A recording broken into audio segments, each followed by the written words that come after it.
ليا واحدة صاحبتي كل ما اكلمها في التليفون تقولي اصل انا باكل ماربل كيك. يا بنتي ارحمي نفسك، هو انتي على طول بتاكليها هي ما بتخلص؟ تقولي اسكتي، ده انا بعملها مرتين في الاسبوع من حلاوتها.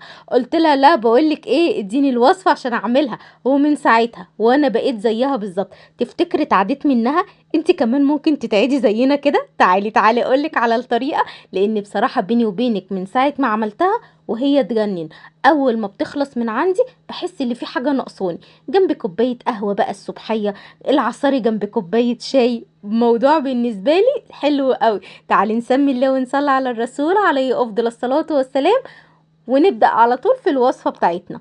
بيضتين بدرجه حراره المطبخ، عليهم كوبايه الا ربع من السكر، معلقه صغيره من الفانيليا. اضربي الكلام ده كله بالمضرب او في الخلاط. نص كوبايه من الزيت. طبعا مستمرين في الضرب. معايا بقى كوبايه الا ربع من الحليب.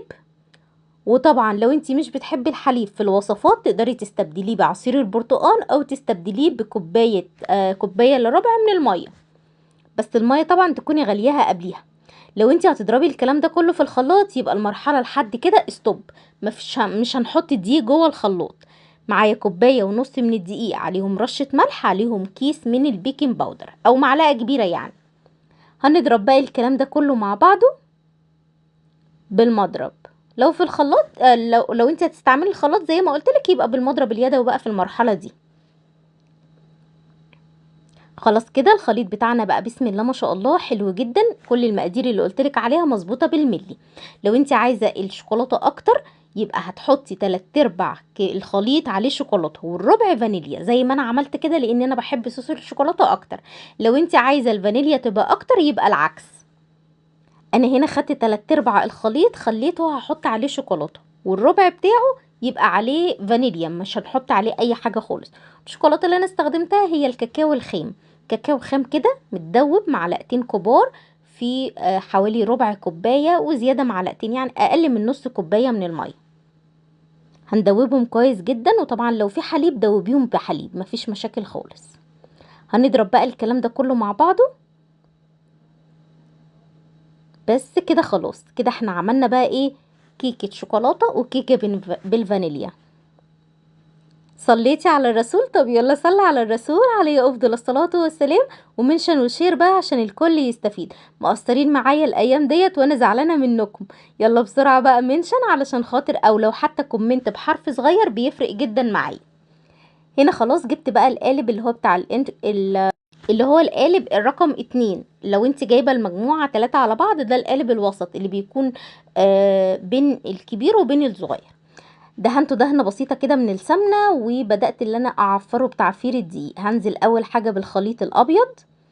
وطبعا مش لازم تحطيه في كيس زي ما انا حطاه، ممكن عادي في اي كوبايه يكون ليها سن كده او بوز صغير عشان تقدري اللي انت تصبي منها، مفيش اي مشاكل خالص.